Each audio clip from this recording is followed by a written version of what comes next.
The Indian Struggle by Subhash Chandra Bose, preface to the first edition. Many are the defects that will be found in this book. It was written in great haste and at a time when my health was far from satisfactory. As a matter of fact, owing to the reasons of ill health, the completion of the manuscript was delayed beyond all anticipation. Difficulty in getting necessary papers and books of reference was a serious handicap for me.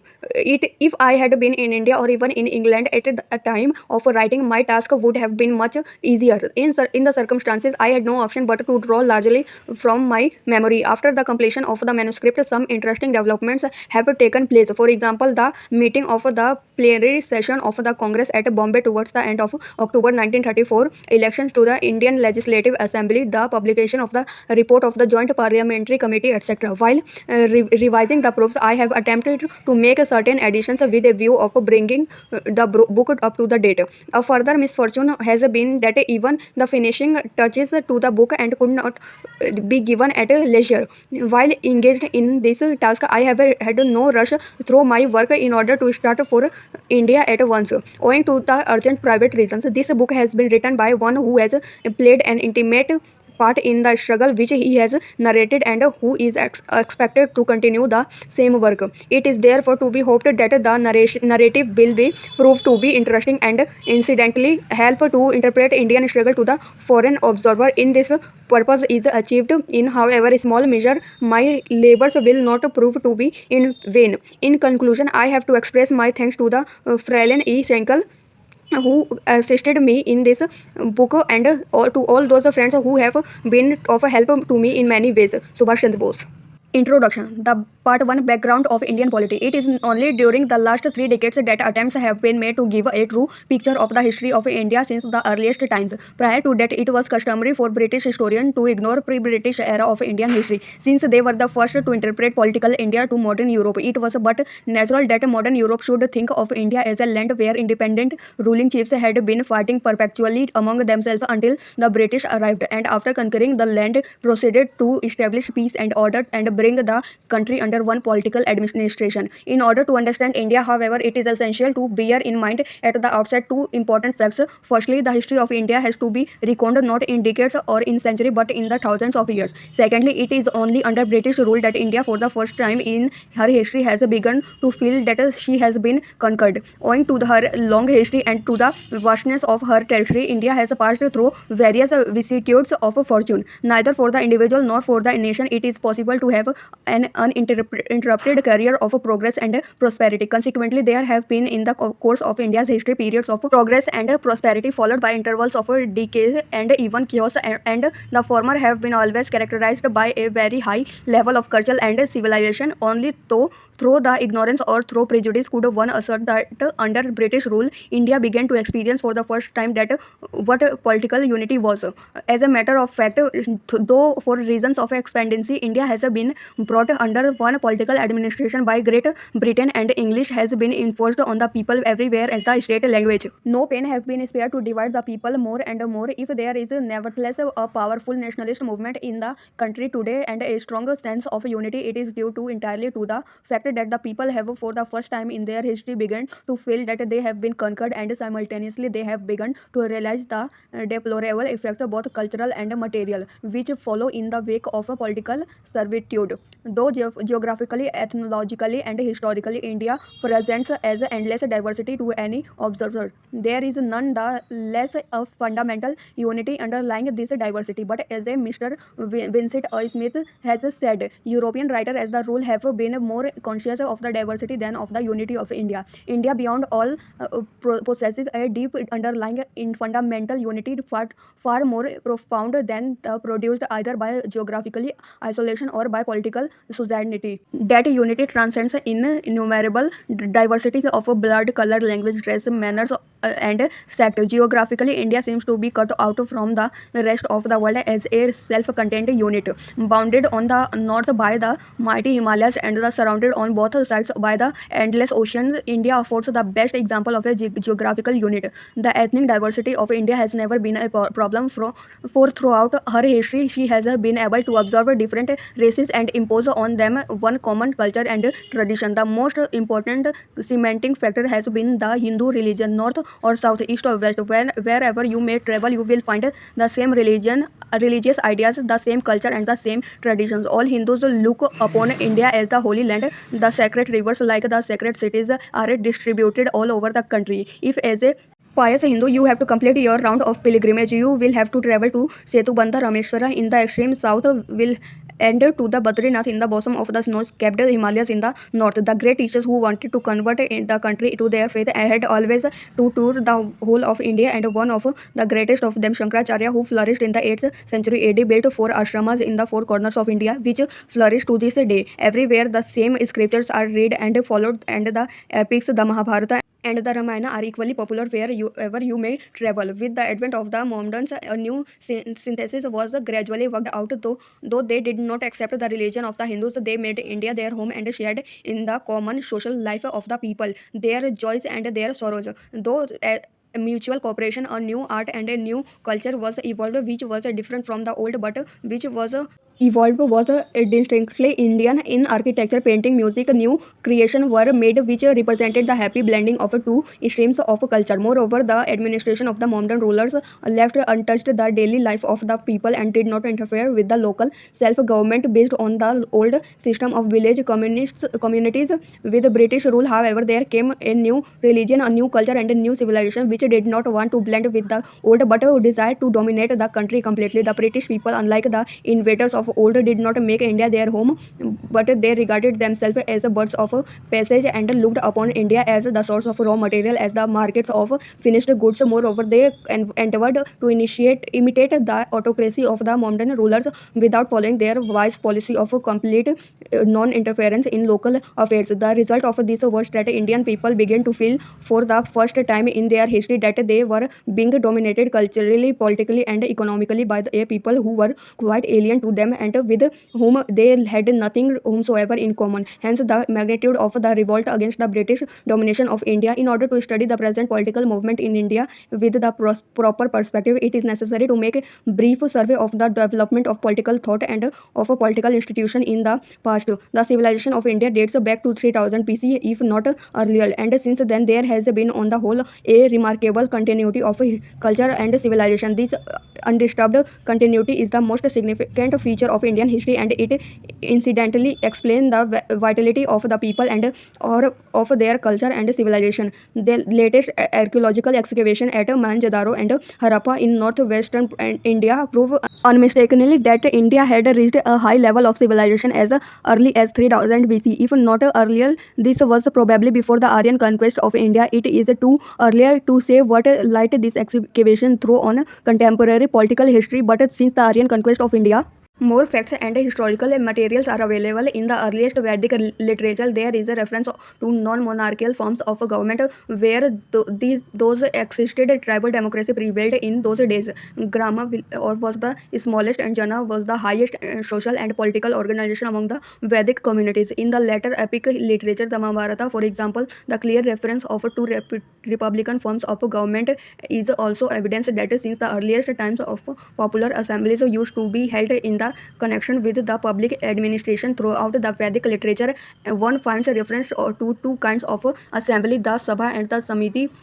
The Sabha has been interpreted to mean the advisory council of the selected few, while Samiti has been interpreted a gathering of the entire community. The Samiti met on important occasions like royal connotations, times of war or national calamity, etc. In the next stage of political development, one notices a distinct tendency towards the growth of the monarchical power following the expansion of Aryan influence and domination in India. At this time, there would be frequent wars between the independent states flourishing in northern India with a view to obtaining supremacy. The issue of these wars would be not political annexation but acceptance of the overlordship of the victor by the vanquished parties. The victor's king would be called Chakravarti or Mandaleshwara, and elaborate ceremonies Rajasuya or Vijayapaya or Ashwamedha would be held to celebrate such victories. This tendency towards the centralization of authority grew stronger during the Vedic and epic periods of Indian history till from the 6th century BC. The movement of the political unification of India took a definite shape. The movement reached in the fulfillment during the next era,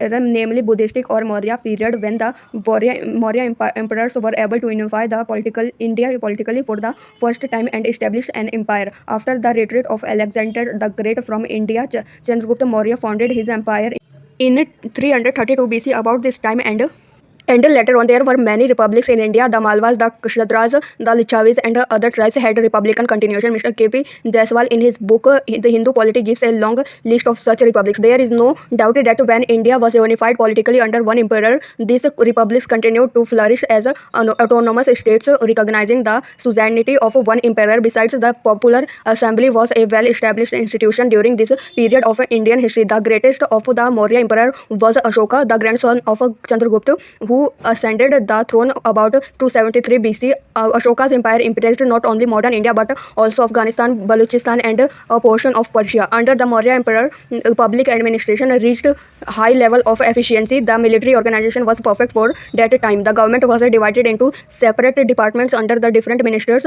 The municipal administration of the capital, Patliputra, near modern Patna, was also creditable. In short, the whole country was politically unified for the first time under one sound administration. And when Ashoka accepted Buddhism, the entire state machinery became the handmaid of a Buddhistic faith, not being counted with political sovereignty or with propagating Buddhism within the limits of his empire. Ashoka sent missionaries to all the parts of the Asia, from Japan one side to Turkey on the other, to preach the lofty tenets of Buddhism. This period has been regarded by many people as the golden age of Indian history, when there was a uniform and all-around progress in every department of life. After some time, decades set in, and there was an interval of chaos, religious and cultural and political. Largely because of its exaggerated asceticism, Buddhism lost its hold on the Indian people, and there was a revival of Brahminical Hinduism. On the philosophical side, the Vedanta philosophy, which was first propounded in the Upanishads, was restored to its pride of place. Socially, there was a revival of the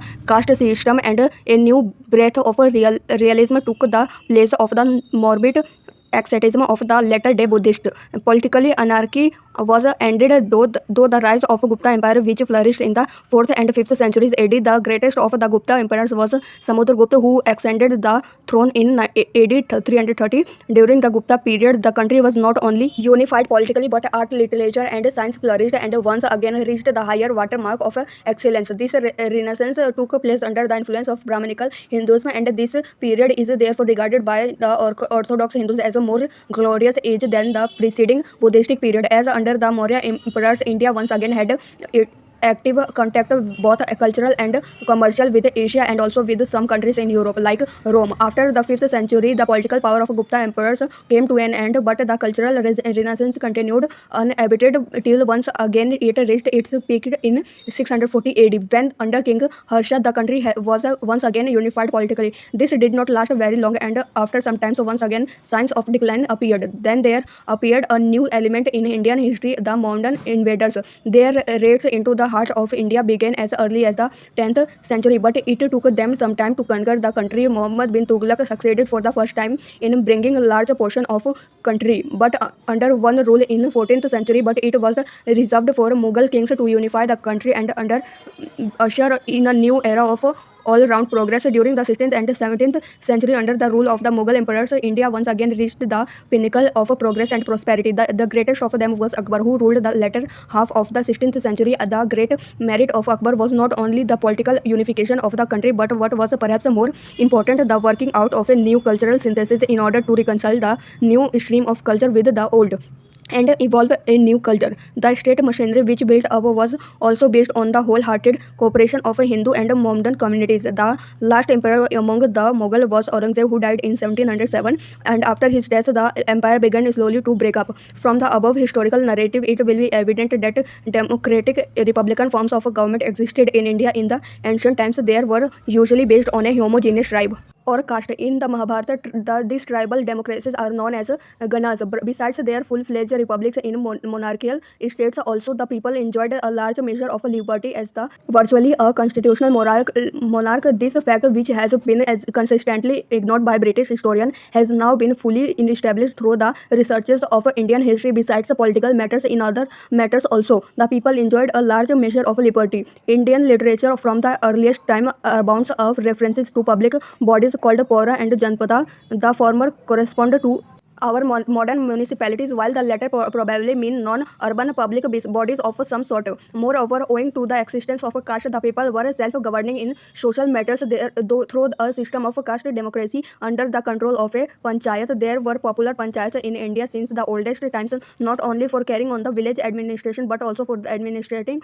the caste regulations and maintaining discipline within the caste. Throughout the succeeding Buddhistic period, the people enjoyed large self-governing powers. During this period, the assembly and the vote were popular institutions. The advent of Mughal imperialism did not encroach on those powers, nor did it destroy the republics which still continued to flourish. The empires of the Guptas and Harsha proceeded on the same lines. Under the modern rulers, though there was unbridled autocracy, the central government rarely interested in the provincial or local affairs. The governor of a Suba or a province was of course appointed by emperor, but as long as the revenue was regularly sent into the imperial coffers, the provincial administration was not interfered with any way. Though occasionally a fanatical ruler would attempt proselytization, on the whole the people enjoyed complete freedom in religious, cultural and social affairs, no matter who occupied the throne at Delhi. British historians are without exception guilty of overlooking this fact, and when they loosely talk of despotism, to which Orientals are accustomed, they forget that behind this cloak of despotism, the people enjoyed a large measure of real liberty, which they have been denied under the British rule both before and after Aryan conquest.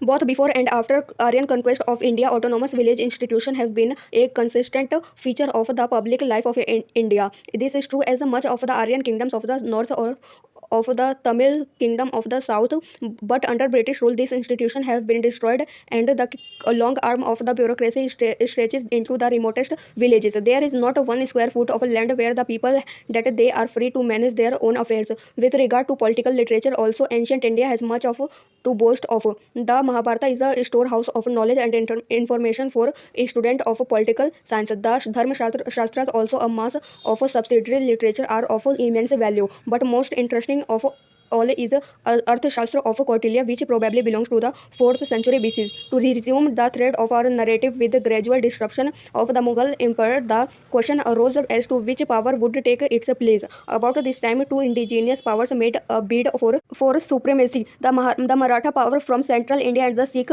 power from the northwest. The Maratha power was consolidated by Shivaji, who was great as general and great also a ruler. But after his death, the Maratha power flourished till the end of the 18th century.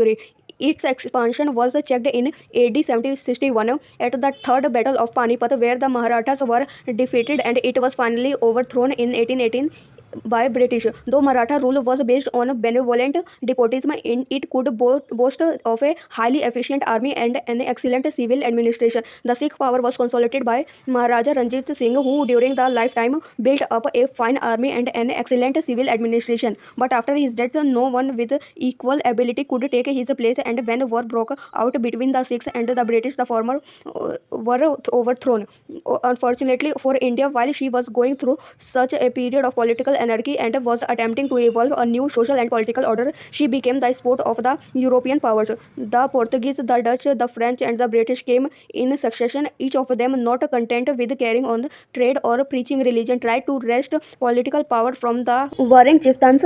In the long run, a lively struggle took place between the French and the British. Luck favored the latter. Moreover, British diplomacy was were astute and their strategy more clever, while their home government gave them greater support than did France to her nationals. The French made South India the base of their operations and attempted to dominate India from the south. The British, following a historical precedent, operated from the north after seizing Bengal and were more successful than the French. After going through the pages of Indian history, chapter by chapter, we can draw the following general conclusions. First, a period of rise has been followed by the period of decline, to be followed again by a new upheaval.